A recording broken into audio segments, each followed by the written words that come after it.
The State Board of Canvassers in the state of Michigan has decided to kick 5 Republicans off their primary ballot. All 5 of these Republicans, by the way, were running for governor in the Republican primary, and the 5 kicked off includes the 2 that were actually at the top of the pack.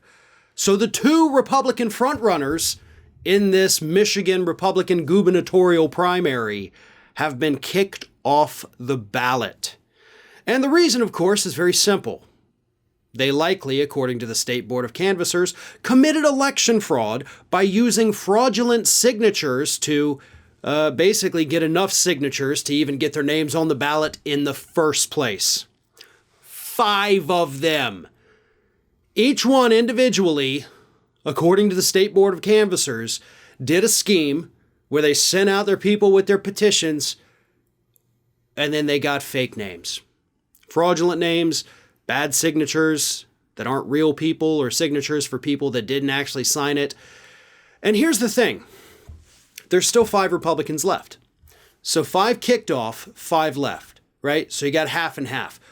But earlier this past week, 1 Republican voluntarily dropped out after the scandal was revealed to the media. So 1 dropped out after being implicated in the scandal, 5 got kicked off, and now there's 5 left. So 6 out of 11, 6 candidates out of 11 in Michigan engaged in this scandal separately. Okay, it's not like there was one group that did it for all of these people. All 6 of them independently in their own little Republican brains committed election fraud, according to the State Board of Canvassers, right? Nobody's been convicted of it. But how crazy is that, folks? I really want everybody to stop and think about that for a minute, okay? If one person does it, all right, cool. Not cool, but you know what I mean? Like, okay, 1 bad apple, right? If 2 people do it, you're like, wow, okay, what are the odds of that?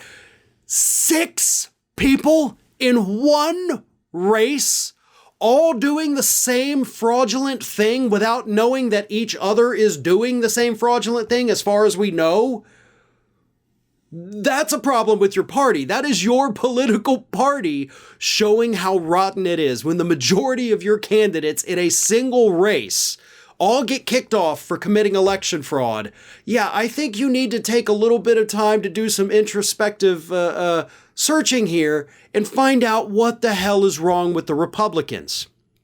And of course, let's not forget, this is the party that to this day continues to tell us that Democrats engaged in so much election fraud in 2020 that the election was stolen for Joe Biden.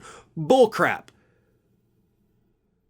Nearly all of the instances of any kind of voter fraud or now election fraud that we have found have been Republicans.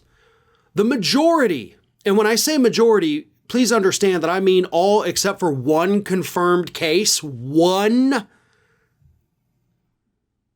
of voter fraud prosecutions and arrests have been Republicans with regard to the 2020 election.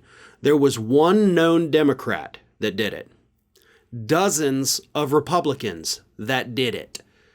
Either voting, using a dead relative's ballot and sending that in, voting in 2 states.